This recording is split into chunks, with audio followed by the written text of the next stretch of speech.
Basta na kayo dyan mga tol, mga solid, ka-DDS. Tungkol pa rin dito no, sa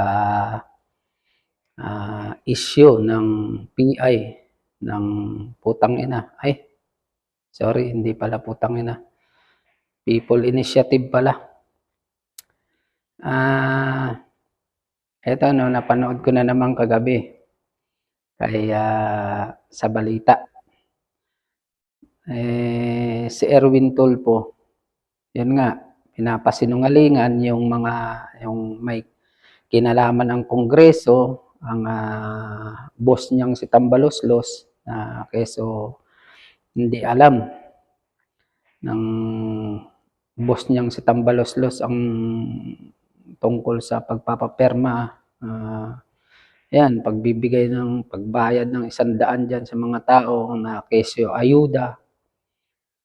At hindi alam ng Kongreso, walang utos ang Kongreso. Erwin Tulfo,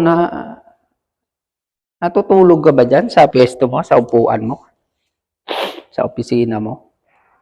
Diba, hinalal ka ng taong bayan dati. Makabayan ka eh. Ngayon, makatambaluslos ka na yata eh. Aga mo ring nabulok. Alam na nga ng buong Pilipinas, alam na ng taong bayan yung tungkol dyan. Tungkol sa People Initiative na yan, na pagpapaperma na ang utak si Tambaloslos. Tapos ikaw, sasabihin mo, hindi alam. Hindi mo alam, hindi alam ng boss mo, ng Kongreso. Ano ba nang ganyan ka ba? Bakit dati tumutulong kayo sa tao? Ang nangyayari ngayon, kung saan kayo nakikinabang, parang yun na ang boss nyo eh. Ano pa ba hinahangad mo? Nandiyan ka na sa posisyon. Andyan ka na, may pera ka naman. Ano pa ba hangarin mo?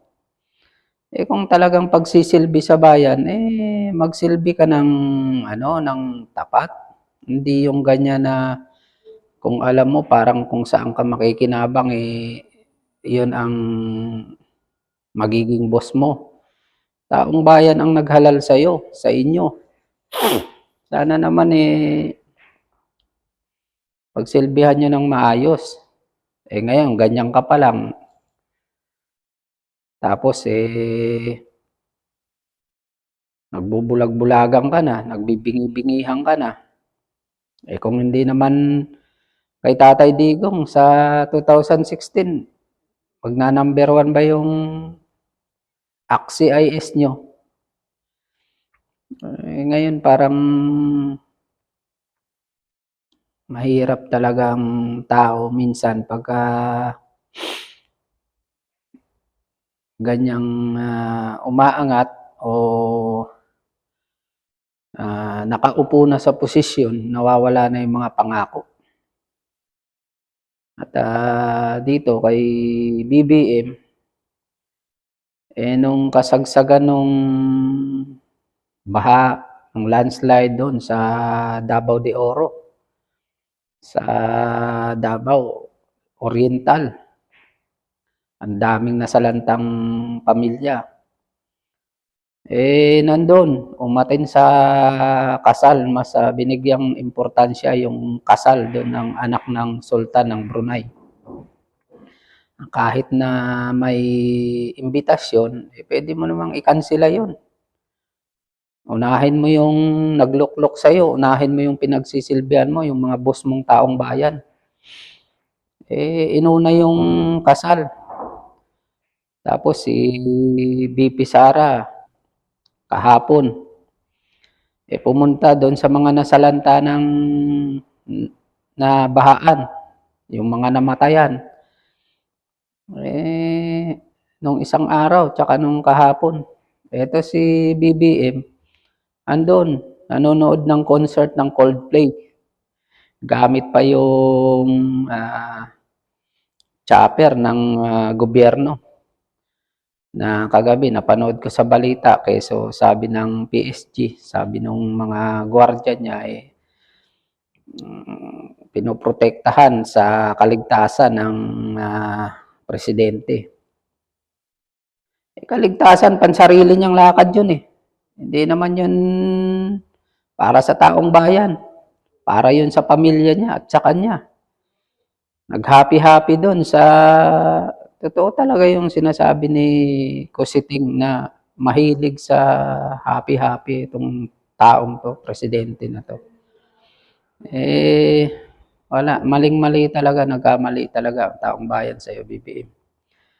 Hindi ang sa inaakalang dati na katulad ng magiging pamamalakad ng tatay mo o baka mas mahigitan mo pa, mali. Hindi ganun ang nangyari. Ang nangyari, malala.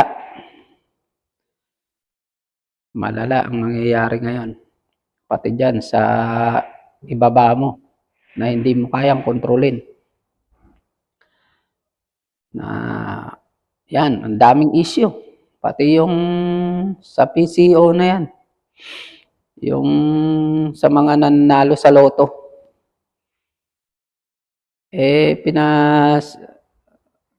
Binigyan na ng issue ni Maharlika yan. Totoo yata yung issue niya na si First Lady tsaka si Mel Robles na yan, magkasabwat. Si Mel Robles, yung sinabing may nanalo na mahigit 500 milyon na yun, yun, nag-shopping sa Amerika.